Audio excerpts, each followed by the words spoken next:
Hi, it's Jamie with UK Extension, and today we're here at the UK Arboretum, but we're talking about a problem here, and whether or not this is a problem kind of depends on how you look at it. But what we're talking about is moss.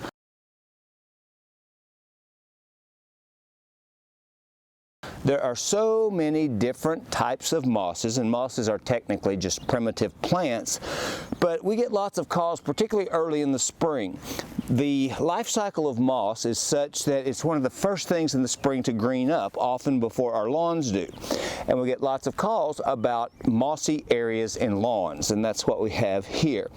Many people want to believe that the moss is some pestilent or persistent problem that is causing grass not to grow, when actually that's far from the truth. Moss is capable of growing under conditions that are not hospitable to grass growth. Grass simply can't grow here.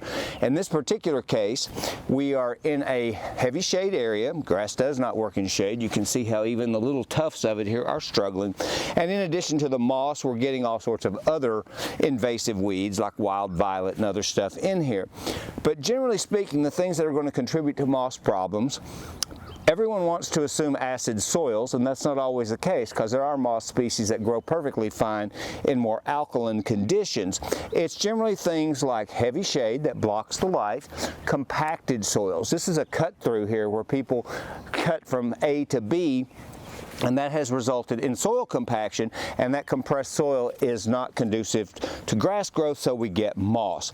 Other things that can contribute are poorly drained areas. Soils that don't drain well are moss candidates. So there's a couple of things you can do, but all of them involve changing the circumstances. If we could cut all of these trees out of here, we'd let more light in here, that would probably improve this. I mentioned this is compacted soil. We could possibly spade this up and get past that compacted layer to loosen this up, but without the increased light, we're not getting there. And this is a low spot, so it's also kind of poorly drained. So triple whammy here, you're going to correct just one of those things. You could either consider some alternative ground covers for this area. Areas under trees are never going to support good grass growth, so possibly mulch the large area, or you could look at things possibly liriope or other types of ground covers. There are a few native ones, but I'm not aware of any native evergreen ground covers that are fairly vigorous.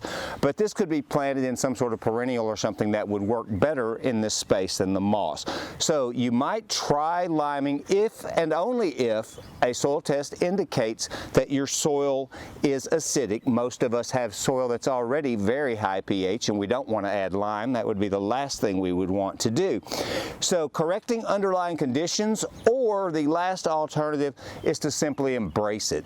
I have a shady backyard, which most of us who live in mature neighborhoods with large trees will have, and I get lots of moss. In many areas, I just simply let it go. The moss itself can be a beautiful ground cover. In that case, you might weed out some of these other things so that you have a smooth stand of moss. But all of the chemical treatments and stuff on the market are very short term. They may be hazardous to your other plants, and the moss will come right back. So ultimately, the moss is just a symptom of other problems, and if you can correct those problems, you might be able to establish grass. More likely than not, you're not going to be able to, or they won't be practical or cost effective. So think of other plants in this area, or just encourage your moss to grow beautifully and let that be nature's way of taking care of a difficult growing situation.